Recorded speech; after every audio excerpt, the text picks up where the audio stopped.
கிறிஸ்துவுக்குள் பிரியமானவர்களே, இயேசு கிறிஸ்துவின் நாமத்தினாலே உங்கள் அனைவருக்கும் அன்பின் வாழ்த்துக்கள். தேவனுக்கு மகிமை உண்டாவதாக.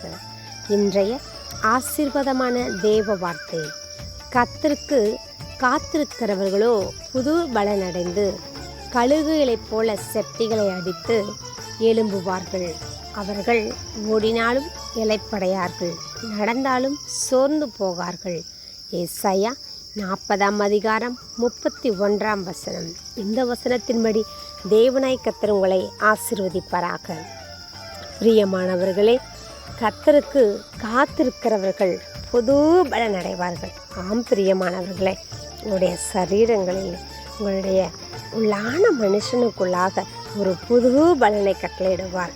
நீங்கள் தேவ சமூகத்தில் காத்திருக்கிற காத்திருப்பு ஒரு நாளும் வீணாய் போவதில்லை. தேவ பலன் உங்களை ஆட்கொள்ளும், உங்களை நிரப்பும், உங்களை வழிநடத்தது போதுமானதாக இருக்கிறது.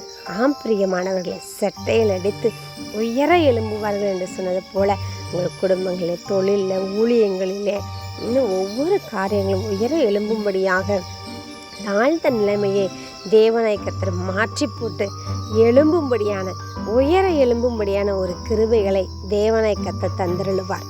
ஓடினாலும் இளைப்படையார்கள், நடந்தாலும் சோர்ந்து போகார்கள் என்று சொன்னது போல சோர்வு, பலவீனம், இளைப்படுகிற நிலைமை, தாழ்ந்து போகிற நிலைமை உங்கள் வாழ்க்கையிலே இராதபடி தேவனாய் கர்த்தர் நிறைவான ஆசீர்வாதத்தை அவருடைய பலத்தினால்